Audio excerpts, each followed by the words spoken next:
కృష్ణా జిల్లా మచిలీపట్నంలో హెల్మెట్ వినియోగంపై పోలీసులు బైక్ ర్యాలీ నిర్వహించారు. ఈ బైక్ ర్యాలీని జిల్లా ఎస్పీ విద్యాసాగర్ నాయుడు ప్రారంభించారు.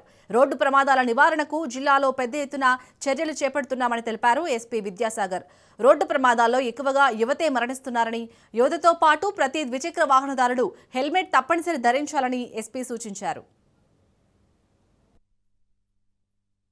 మన రాష్ట్ర వ్యాప్తంగా హైవేస్ లో ప్రాణాలు కోల్పోతున్నారు. హైవేస్ కాకుండా village roads and even cities లో కూడా. అయితే మన కృష్ణా జిల్లాలో చూసుకుంటే ఇప్పటి వరకు మేము గమనించిన ట్రెండ్ ఏంటంటే యాక్సిడెంట్స్ అవుతున్న వాటిలో 2 వీలర్స్ ఎక్కువ అవుతున్నాయి, యాక్సిడెంట్స్ లో పాల్గొంటున్నాయి. అండ్ 2 వీలర్స్ లో కూడా చనిపోయిన వాళ్ళని చూస్తే ప్రతి ఒక్కళ్ళు కూడా హెల్మెట్ పెట్టుకోకపోవడం వల్ల చనిపోయిన వాళ్ళే ఉంటున్నారు. అండ్ యాక్సిడెంట్స్ లో గాయపడ్డ వారిని గమనిస్తే హెల్మెట్ పెట్టుకున్న వాళ్ళకి గాయాలైనా కూడా ప్రాణాలు అయితే ఎక్కడ కోల్పోయిన దాఖలాలు లేవు.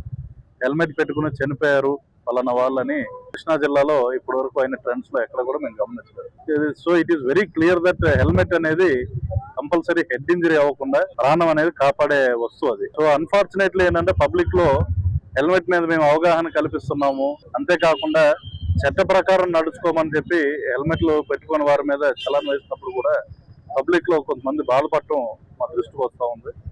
అయితే ఏంటంటే మేము ఈ ర్యాలీ ఎందుకు చేపడుతున్నామంటే హెల్మెట్ పెట్టుకోవడం అనేది అది మీరు సమాజానికి చేస్తున్న ఫేవర్ కాదు, అది మీకు మీ కుటుంబాన్ని పట్ల మీరు చేస్తున్న ఒక బాధ్యతాయుతమైన పని అని తెలియజెప్పే దానికోసం ఈ హెల్మెట్ ర్యాలీ అనేది మేము పెట్టడం జరిగింది. కాబట్టి హెల్మెట్ పెట్టుకున్నాం ప్రతి ఒక్కళ్ళ బాధ్యత, అది మనం ఎవరికి ఫేవర్ చేస్తున్నట్టు కాదు. అండ్ హెల్మెట్ పెట్టుకుంటాం వల్ల చట్టాన్ని కూడా పాటించిన వారు అవుతారు.